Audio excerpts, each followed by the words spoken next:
Hi, everyone. Welcome back to another amazing episode on the Unleashing Potentials podcast.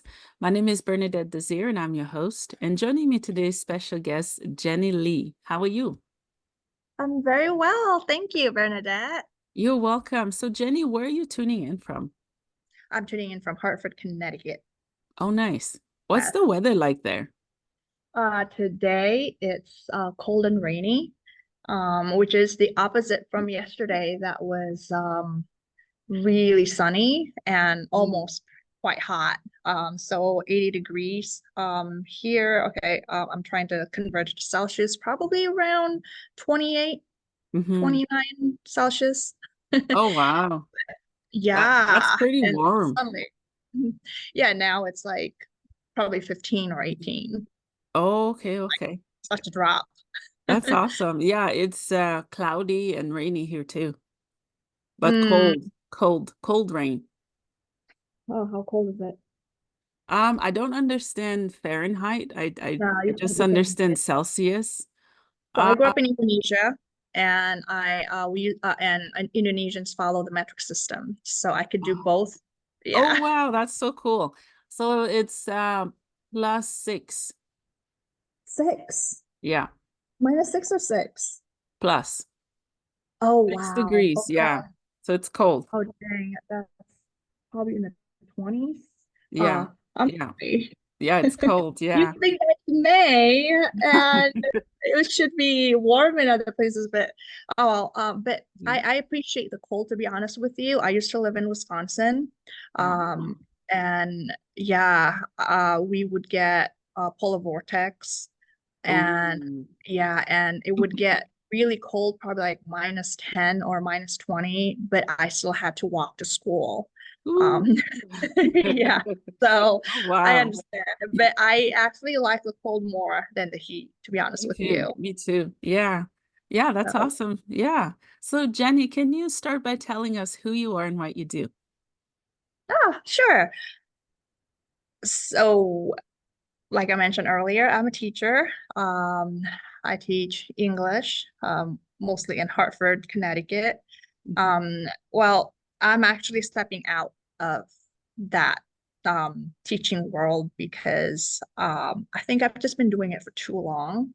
And so I'm kind of do a couple of things now. One of the projects is helping mostly mothers. So I don't want to really say help. It's just, I kind of find it a little cheesy by now.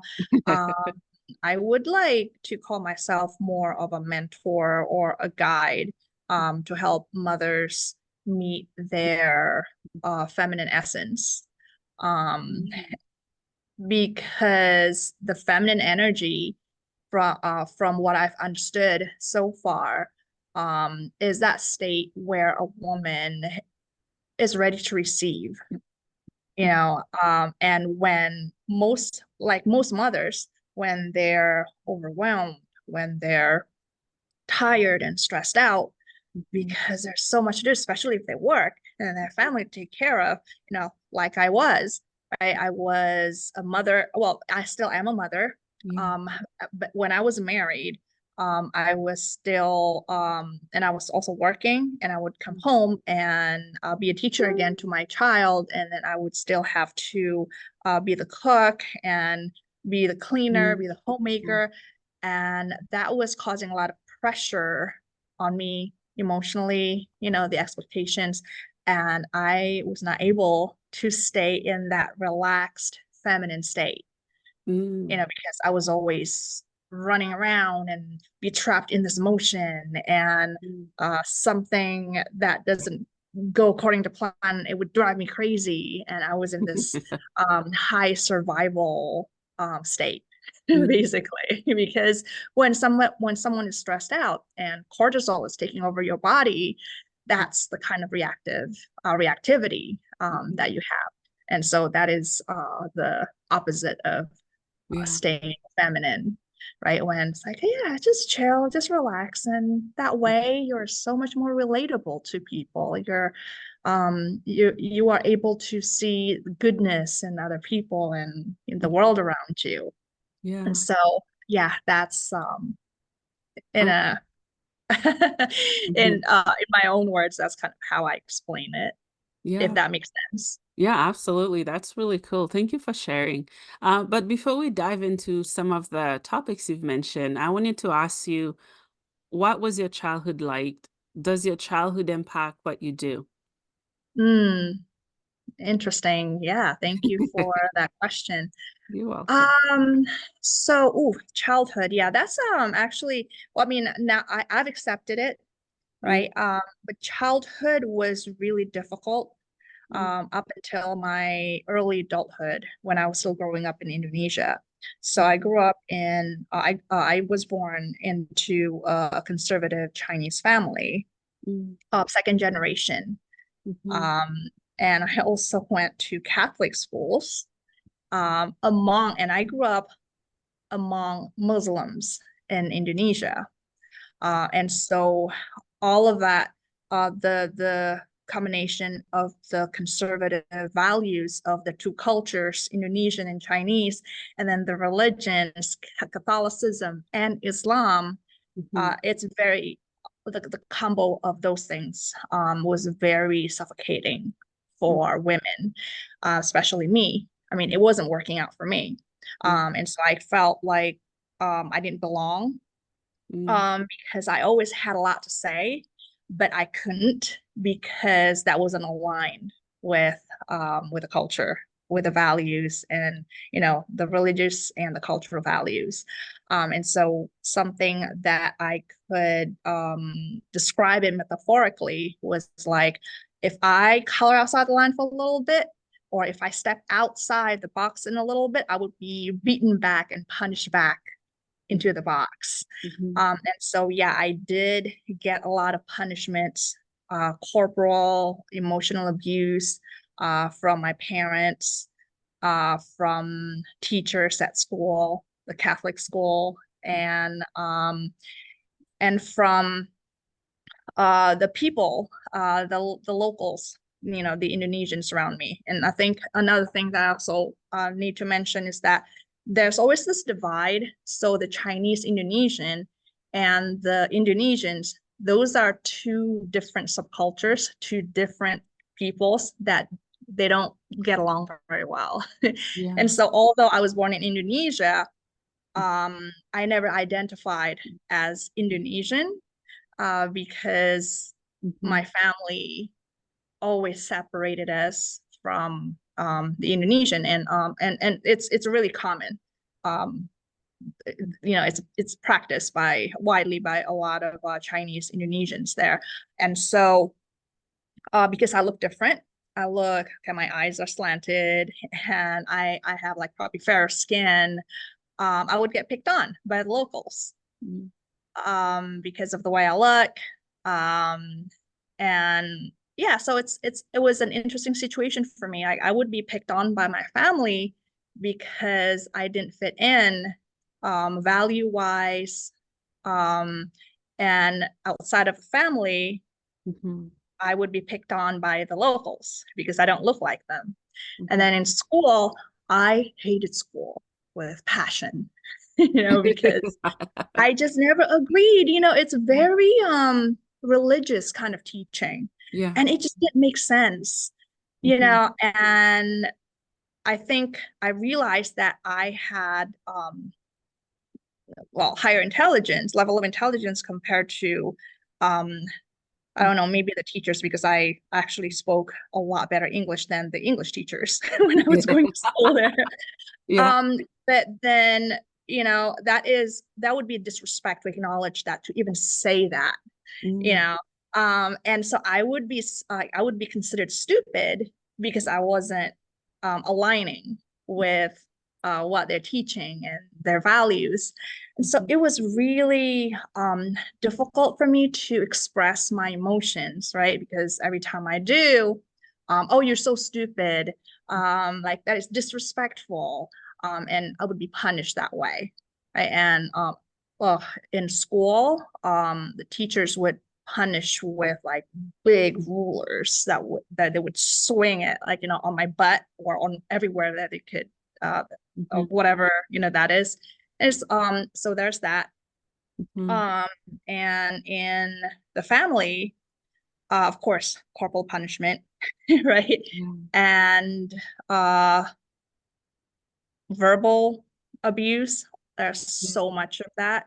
Yeah. Um, but also came to understand that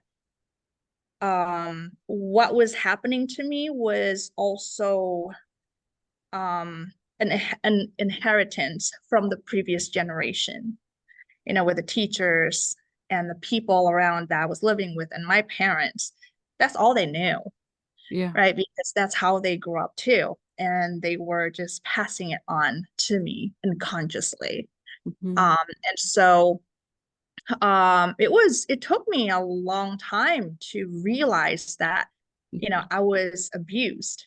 Like, right now I'm in a place of, so I got out of the environment, of course, and that's when I realized, oh wow, all the treatment and the abuse, yeah, it was all just really dehumanizing. It was reducing me to mold with their tradition, and it just didn't work. And so I'm so glad I left. Yeah. But the um the programming, you Mhm. know, I was programmed to think that, well, you're unworthy. Um, you should, and especially being a woman, Yeah. right? So I can, interestingly, I was just having this conversation with a friend about sex. Mhm. And so of course, it's a taboo. Um, there's no such thing as exploring sexuality there, and you don't even say the word because it's embarrassing. Yeah. It's such a taboo. Mhm. Um, but um, that was like how I also grew up. I was slut shamed all the time. Like I would come out of the house and with shorts because it's really hot there. It would go up to like probably 35, 40 degrees Mhm. Celsius in Jakarta. And yeah, of course I would want to wear shorts, but then, I would get sexually harassed. Yeah. And it's such a common happenings for me, walking walking home from school after I've been abused by the teachers in my Catholic school uniform. Mhm. On the road, I would be sexually harassed by the locals. Mhm. So it was a very punishing environment, right? Mhm. And so back to that topic of say curiosity about sex, right? Yeah. Women are brought up to believe that uh, they're an instrument for reproductive purposes, for Mhm. making children Yeah. and Mhm. pleasure, a tool for pleasure for their husbands, for men. Mhm. And it was so embedded into my psyche so deeply. And also combining that with the toxic relationship that my parents had. They were always fighting and arguing, and I would be awakened at 2 in the morning, like, to them yelling at each other. And it just kind of became the norm for me that, okay, maybe that's how you show your partner how much you care about them, by arguing with them, right? And so Yeah. later on in my life, in my teenagehood, that's the kind of relationships that I had up until actually my adulthood. Mhm. And then I got divorced because the marriage became abusive, right? But that's like the energy that I carried. And then the idea of getting in touch with my own feminine essence, with my sexuality, which was discouraged and punished back in Asia. I kind of carried that. So like for so many years, I didn't really know. I tried to find, I was like, I like looking sexy and feeling sexy, Mhm. but then I didn't know how to say enjoy sex. Yeah. Right. So, and a lot of sexual activities that I did up to a point I realized, oh dang, that was really just for validation Mm, instead of being connected with my sexuality. yeah. And it's also because, there's this fear of if I express myself sexually too much, like I'd be slut shamed. It's something that you carry Yeah. with you when it's been programmed since young. Mhm. And so that was the all the drama, that all the trauma has caused Yeah. from my upbringing. Um, Yeah. yeah. Yeah. Oh, wow. I feel that you're speaking to the younger version of me because I've been through precisely exactly everything you described because I wasn't born in Canada. I'm from Haiti. We don't talk about sex. You get punished at school and it's very strict and rigid. There's a few other religions there as well. And it was hard. And I've had to do so much work as an adult to redefine what womanhood is because Hmm. I wasn't given the opportunity to exercise that. So I love that you have been inspiring people and especially women. Wow. Mm. Oh, thank you. Yeah, yeah. And I find that a lot of women, especially mothers, right? It's really Mhm, interesting. I don't know um, what society is like in Canada, mhm, but back in Indonesia, mhm. comparing it to the US, I find so many similarities when it comes to how women should conduct themselves, Yeah. right? I was just having this conversation earlier with a friend of mine. We were talking about um, this episode of an Indonesian TV series that I saw when I was maybe fifth grade, so I was 10 or 11. Yeah. Um, and it was in the scene, there was this woman who was excited because they just got married and she bought all these lingeries to show off to her husband. Yeah. And so when her husband came home, she was excited. Oh, look at the sexy lingerie I just got. And the husband was like, oh, why are you acting like such a whore? Cover up. Yeah. So the husband was like, I don't want you to act like a prostitute, right? You're my wife. You need to be dignified. And so I Ooh. was like, that's it, right? And that is how women are expected back in that culture. But Mhm, interestingly, this was just a few months ago when I was listening to this podcast, and mhm. there was this Western guy, American guy, who was talking about two archetypes that men, how men classify women, right? So first is the virgin archetype, and the Yeah. second is the whore archetype.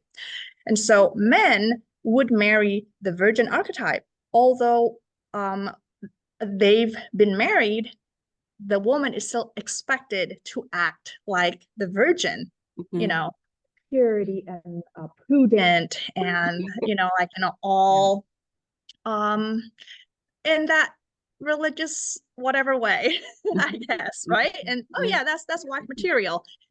And they would have fun with a whore archetype, but they Mhm. would not marry the whore archetype. It's like that's the women who like to have fun, who are in touch with their sexuality. And Mhm. so interestingly, I was comparing my experience back when I was in fifth grade Mm. Yeah. in Indonesia. And then now I'm listening to this idea brought up by a Western man. Like, how similar is that? Yeah. Right? Like how the Yeah. culture, how that idea is held in Asia by their traditions, by the conservatism, Mhm. and their religions too. And over here in the West, it's held up by Puritanism, Mm. right? Of course, religion. Yeah. And so women, and there's this codes of conduct for women to act according to their status, according to their Mhm. age, Mhm. right? You've heard of the saying actor age. Like, what does that even mean, right? When you Yeah. start an age, when you're say over 50 or 60, act your age. It's like it's inappropriate for you to dress sexily, right? Or Mhm. if you're a mother, it is so inappropriate for you to Mhm. walk around with your three children in tug with you Mhm. wearing short Yeah. leather skirt and spiky hair and black Mm. nail polish. Yeah. You know what I mean? And it's interesting. And there was this time when I my friend invited me to do a boudoir pictures Mm, taking a boudoir a photo shoot. mhm, And I was like, oh, that is women doing that. And a friend of mine from a previous generation was like, you might want to be careful with that because you're a teacher. You can be fired. Oh, interesting. It's yeah. like I'm limited in my self-expression Mhm, because of my status, like whatever labels that society put on me. mhm, Um, and that's what's going on with a lot of women, why they're so scared of connecting with their own sexiness, yeah, right? And it's yeah, like then when you have so much emotions are repressed, when you have so many things that you can't express because you're not yeah, comfortable, you don't feel safe, yeah, um, yeah. it's not an authentic way of living. Mhm, Um, and that's what causes a lot of misalignment, mhm, um, that inability to reconnect with yourself, and that causes you to be very unhappy and makes you an unhappy mother, uh, like what happened to me. mhm, And how do I model that happiness, what it's like to be human to my children, right? Because if I want them to be happy, then I need to model that happiness myself. yeah, So yeah, that's mhm. the work.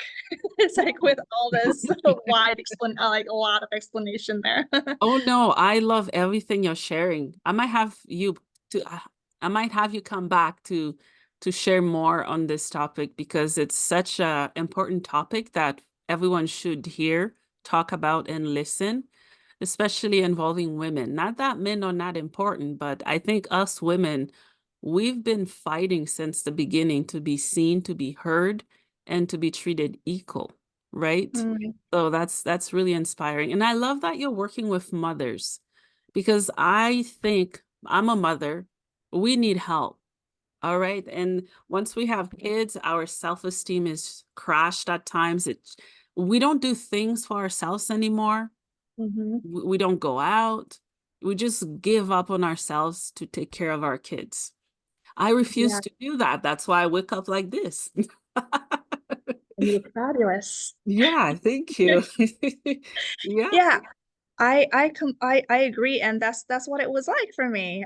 Because we were taught to give away, right? Mhm. So it's like this. Interestingly, this is what my mother told me. There was a time when I felt like, oh, okay, that toxic relationship that she had with my dad, right? I think it would be more comfortable for me if I just don't get married and have children. I would have a lifetime of freedom, right? Mhm. And my mom, don't you say that. If you don't have children, there's no meaning for you to be a woman. It's Oh. like, oh, yeah, Ah. that's Ooh. how women are programmed too. You Mhm. know, your value is depending on how you could have children. Like, it doesn't make sense to me. Yeah, Like, it's not just in Indonesia, it's not just in Asia, it's also in the US, everywhere. Yeah. right? And it's some women are still judging, okay, mothers are still judging women who choose not to have children. It's Ooh. like, oh, but that's selfish, right? Oh yeah, like if you've been on social media and look at all these comments, it's like, well, children are gifts. Yeah, it's like not for everybody though. Yeah, you yeah, know? yeah, yeah, yeah, Yeah. yeah, yeah, and you think So us women would be empowering each other, instead of bringing each other down and criticizing each other. yeah, that too. A lot of women have been pit to go against each other, right? Seeing Mm, each other as competition. Um, and that's really how, at least where I grew up, mhm, was how to keep the women in line, mm, right? It's like this. I had this conversation with my mother's friend. mhm, At that time, I was already in college and I went to school of education to mhm, become a teacher. mhm, And this my mother's friend asked me, What are you studying to be? Oh, I'm studying to be a teacher. Mhm. And she was like, oh, good for you. That's an easy subject and suitable for girls because my daughter wants to be an engineer, and that gives me such a headache. It's like, what girl wants to be an engineer? That's for boys. Oh, wow. Yeah. So I see like how women are keeping Mhm. them like keeping each other small. Yeah. Or now that this conversation that I had when I was at a salon, Mhm. um, she was sitting right next to me and she was talking to one of the hairdresser or whatever. She Mhm. said, oh, I can't believe that my doctor is female. And she was like, oh, what's wrong with a female doctor? Mhm. How can I have a respect to a female doctor? Like, does she even know what she's doing? Like, she's female. Ooh. Like, women don't become doctors here. Like, wow. Yeah, right. And Wow. um, that's Interesting. how I feel. I mean, it's good that we have that kind of Mhm. awareness Yeah. of how we're keeping each other small. And Mhm. instead of doing that, what about pushing each other up, right? Yeah. Instead of shrinking each other. And so I find that my work around that is to guide women on learning how to find their own happiness, Mhm. right? So my biggest tool is actually morning routine. Yeah. So in the morning, when you just wake up, Mhm. your brain is in this theta state, Mhm. and that is the state that is the most impressionable. It's between awake and asleep. And Yeah. so whatever you put in your brain, that is the cleanest slate, it Mhm. will grow. It's like seeds, Yeah. right? That go into a tree. Mhm. So okay, in the morning, when you're still in that clean slate, you do what gives you joy. So my favorite thing to do is dancing, or I don't know, play something funny, that makes you laugh. Yeah. That sparks that joy that becomes bigger and bigger, right? And that's what registers first thing in your mind, in your emotion, in your body. And if you do this just 10 minutes every day, Mhm. that reshapes your mindset. Because a lot of people, first thing that they do is they play the news, right? Mm. Yeah. Really? First thing in the morning, and what you're listening to is like people bombing each other, people like killing Yeah. each other. Yeah. It's like so the baseline is like stress. And when you start your day like that, then you expect Mhm. stress to keep on coming at you. But Yeah. when you start your day um with that intention of expanding joy, right? Then you would start having this a realization, this empowerment that you know what, when I want to be happy, I'm in control. Yeah. I am the one who who creates that happiness for myself. Mhm. And these are the things that I can do.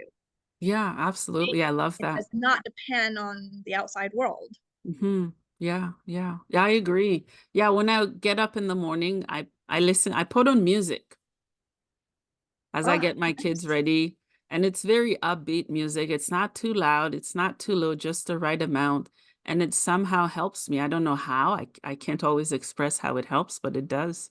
Yeah, Mhm. positive mindset and habits. Yes. Mhm. So you make happy your habit. Especially when you start nurturing that early in the morning. It's Yeah, the easiest time yeah. when it's your mind is the cleanest, and you make that a habit, and then happiness is your habit, because that's what I believe. Whether you're happy or depressed, it's all Mhm. habit. Yeah. It really depends on which. So there's this road to happiness, road to depression, road to unhappiness. That's, you choose. Your Yeah, action takes you to whichever path, yeah. right? So like I said, the seed that you put early in the morning, with your actions, that gives you joy, Mhm. that it will become a little tree of happiness, then it becomes bigger tree of happiness throughout the day, right? And so that's really important to maintain, to of course spark and then maintain that positive emotion, Mhm. because your physiology registers that, right? Because when you're happy, there's all of these hormones that are produced. Mhm. Um, all the happy hormones, dopamine, oh my gosh, all the words. It's like when I try to think about it harder, it's like the words just escape me a bit. Yeah, there's so Um, many. I know. Yeah, like endorphins and a lot of all those good hormones for you. And because of that, like the cortisol would drop. The cortisol is the stress hormone, Mhm. and you're not governed by fight and flight anymore. Let's continue on the lessening cortisol. Mhm. It's really good for your nervous system. Then you will be in a state of a regulated nervous system. And when it's regulated, Mhm. you don't react to things like a stressed out person, Mhm. right? So you can imagine yourself after doing all the happy stuff, right? The dancing, maybe meditation, and listening to music or something that you really love. What is it? Maybe singing. Yeah. Um, and you go out in the world happy. Yeah. Yeah. Does the traffic, say you're in a bad traffic, would that traffic affect you as much anymore? Mhm. Right? Because when you're, say, you were rushing and you're pumped with adrenaline, because maybe, I don't know, one kid acted out, right? Because like when back then, when I was a stressed out mother, and my son, who's that time was like 1.5, and he would Mhm. drop milk or something, and I would go, "Are you kidding me?" It's like as if I didn't have enough that I had to do, Yeah. right? And then I remember when things changed, my son got older and he broke a glass, Mhm. and I was like, "Oh, okay, all right, step away so you don't get hurt, and let me clean that up, making sure that nobody gets hurt." Mhm. Those are two different reactions, right? One that was taken, that it was done out of a place that was so stressed out. Spilt milk was a big deal. It's like, Yeah. oh, my world is ending, right? And when your nervous system is regulated, Mhm. um, all right, something stress that might cause stress happens, Mhm. but you don't react to it in a stressed out way. Mhm. There's a difference, right? So like traffic, you would when you're so happy and light because all the things that you've done in your morning, you go Mhm. out in the world, bad traffic. Oh, you know what? I can continue whatever I was doing earlier, like, play Yeah. some fun music and just enjoy the ride, Yeah. right? Yeah. Or I could yell at the people in the traffic. you know? It's see like how everything is in our power, It is. and Yeah. we live in a world of choices. Mhm. We do. So Yeah. why would you want to choose something that causes stress? Mhm. Yeah. Yeah, I agree. Yeah. Thank you for sharing. So you said you're in a school right now. What grade are you teaching? 11 Ooh. mostly. No, actually, I that's my favorite. 11th and 12th graders are my favorite group of people Mhm. because they're chill. There's not as much drama. Mhm. My least favorite is middle school because they're kind of caught in this like place like trying to prove themselves, and they would do stupid stuff. And you can't leave them just to go to the bathroom because you're worried that they might do something stupid, Yeah. They live on the so edge. yeah. And so there's that. And I'm not exactly big with teaching younger kids. I mean, they're so cute, but they need constant supervision. Yeah. So Yeah, that's awesome. Yeah, so you've been doing it for 20 years. Have you always taught the same grade or it has changed over time? It changed. When I started, it was fourth grade. Then it moved on to more like teenagers, and I started teaching Mm. um, high school actually when I worked in Thailand. I used to live in Thailand for 4 years, Yeah. and I taught I think ninth to 10th grade. Mhm. And they're great. And I was like, oh yeah, teaching high school is like, well, you can actually have a conversation with them, Yeah. because a lot of them are very smart. Mhm. So they're like the closest to adults that I could get. And I like university students too. Yeah. Oh, They're wow. They're in between the, I don't know, being an adult and then they're transitioning. Yeah, they are. Although That's the best sometimes, word I could find. yeah, right. Transitioning. Yeah, transitioning. Although sometimes I would find, you know what? This is also when something that I also realize is to accept people for who they are, because Mm. sometimes they would come to you with girlfriend problems or boyfriend girlfriend problems, right? Yeah. And you guys, oh my gosh, this is so stupid. Just break up with a boyfriend, just break up with a girlfriend. Like obviously they're gaslighting you, like Mhm. obviously they're mistreating you. Yeah. But I can't. I love him or I love her. But then I'm also at the point where I understand that I was like that too. And um, like what people said about the brains and how it's not developed until you're 25. You know Yeah. what? I think everyone is allowed to make that mistake, Yeah. Yeah. then learn from that. Mhm. Because say how I was born, like the environment that I was born in, Mhm. it was all abusive, mostly. Like I would say 80% of my years, like I spent on being punished, pretty much. Um, but like, and I want to also add, I felt like I was imprisoned, right? And I limited and I could not live to my full potential. Yeah. But that actually inspired me to seek freedom, Mm. which which is why I'm here. And I think what brought me here. And so if we were not in a situation that made us conceive an evolved situation, Mhm. there will not be evolution. Mm. That's very I, true. I wouldn't have that inspiration. I wouldn't have the inspiration that I'm sharing with you right now if I hadn't Mm. experienced all that crazy stuff. Yeah. You know Yeah. what I mean? Yeah. Yeah, I agree. Yeah. Can Yeah. you share with us a little bit of your experience with your divorce and also with postpartum? Yeah.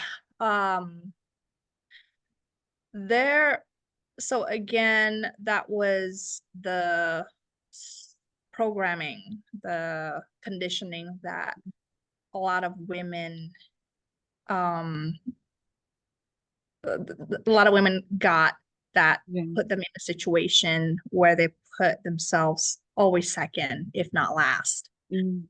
Yeah. right? Yeah. And so after the birth of my son, Mhm. life definitely changed. There's a life that constantly needs my attention, Mhm. and that was like an overnight switch for me, Yeah. and I don't think I was ready that time. Mhm. It was just like a life with me thinking about my workout and my future, Mhm. but then I had no time for anything that I want to do anymore, because 24/7 I have to tend to this other life, right? Um, and I was just expected to do that. And so, yeah, that's how I felt. And if say, and I think I took it a little too far too. Like, say I forgot about the milk that was warmed up, and then I forgot about it, and then it dried up from the heat. And it's like, oh my gosh, I'm such a bad mother. Mm, And there's like all this self-criticism that came from me. It's like, wow. And I don't think anybody was telling me that I was a bad mother, but there's like, all of this, I was punishing myself pretty much. It's like, oh my gosh, how long has the diaper been wet? I mm, hope it's not causing any rashes. I'm such a bad mother, mm. right? But then like I was always so tired because yeah, I was nursing. And I remember I was not sleeping for 6 months Mhm, mhm, because yeah, my baby son would wake up like every couple of hours because he wanted to nurse. And all right, so we started co-sleeping. But then, that caused me not to get any sleep. And so of course I was really cranky and grumpy for that lack of sleep. And my ex-husband that time was taking the runt of it. And I would be uh irritable, and I would snap at the this littlest thing. And both of us, we were not educated mm, on um coping emotions, on how to cooperate. mhm. We were just kids too, it really seems like. And uh we would argue a lot because of that. And he would say things like, "Why are you so hard to live with?" Like, "Why are you such a bitch?" And all of that. And I can see that. Like, I would probably feel the same way. But then he didn't understand what I was going through, Mhm, right? And uh, there were suicidal thoughts, right? It's like, oh yeah, if I just like end this like right now, mm, I think it would be easier for everybody, mm, right? I think my son would be all set and I'd just be gone because this is just too painful at this point. mm, Um, yeah, so that was a combination of that. Um, and up to a point, it was I think I started to regulate that irritability, mm, but that kind of became a grown resentment towards my ex. And so I started to kind of radically um, doing things to show my resentment. Like, mm. well, one of them was boycotting him from sex. It's like, I just don't feel like sex and would do not touch me. And I would make myself look so unattractive Mm, because I didn't want him to touch me. mhm, And I'd be sitting like when my son is in bed. I just want to watch Netflix with a glass or two of wine in my hands. It's like mm, that was my entertainment, you know. Yeah, so it was depressing. mhm, And so I felt like I was living in this like 14 hours of misery, and then I got this hour or two of Netflix and wine, which is my bliss. It's so it was not a good condition for either of us. And then things got violent. And it started with verbal abuse and then mhm, physical abuse. So it was just time for us to break up. And mhm. interestingly, I felt free. That was like breaking out of a jail, out of that expectation. Mhm, Because interestingly, that time when we were married, we were living in I was living with them in a very nice house. Like we had this 4-acre land, a beautiful white house with big windows and mhm, a lot of flowers around. And my ex-husband thought that, we're living the American dream. This is what we're here for. But I was so depressed. I was like, yeah, yeah, of course I'm happy. Why wouldn't I be happy? It's just like, you know.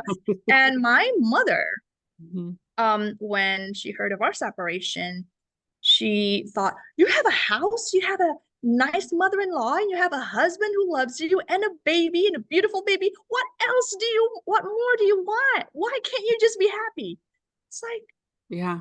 you marry him. You Yeah, yeah, yeah. right?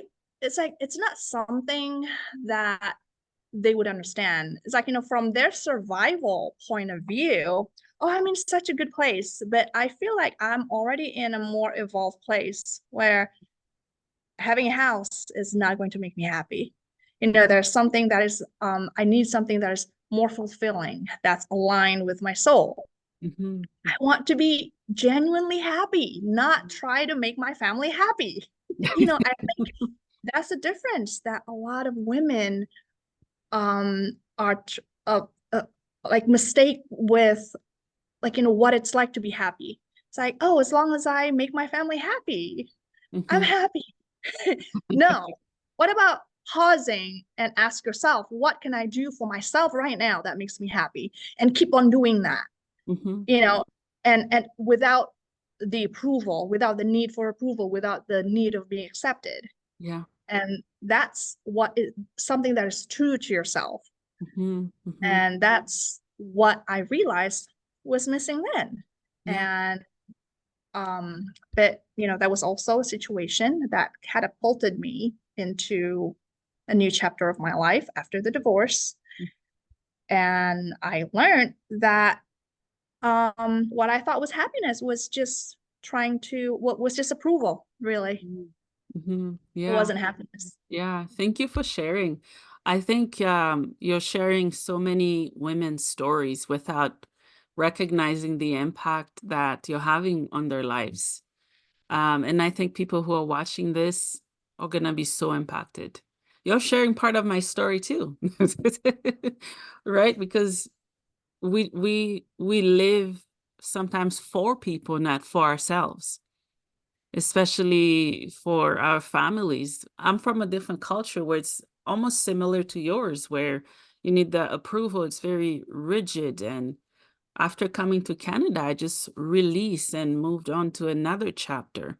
Because when I came here, I see women driving trucks, women are police officers, they're doctors, they're going to Mars, and women are doing everything they want to do. I'm like, oh, this is nice. So I can actually breathe Amazing. and be myself, right? Yeah, yeah. Mhm. Thank you for sharing though. How do you continue to practice self-care? I still do yoga every day. Oh, nice. Very interesting. That does make me feel good, being able to open things up. And then before, I was always priding myself for never going to the doctors because I'm always healthy and I'm a healthy eater. Mhm. Um, then recently, I've been going to a chiropractor. Mm, I think it's been since last summer, if I'm not mistaken. And it's been, wow, it's life changing, really. Because there's always, yeah, of course, keeping healthy as much as you can. That's really important.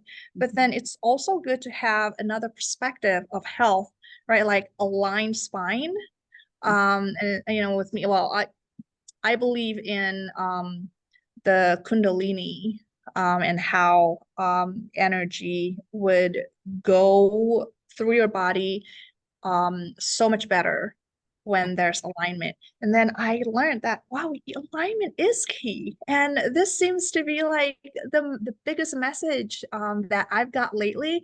It's like your outer life aligned with your soul, with your inner calling, and then your body that is aligned, your bones and your bone structure, they're like mhm, in order, like they all feed each other, right? So that's why I feel that, okay, that alignment I would want to start from my body, and mhm. so that would be projected outside of my world.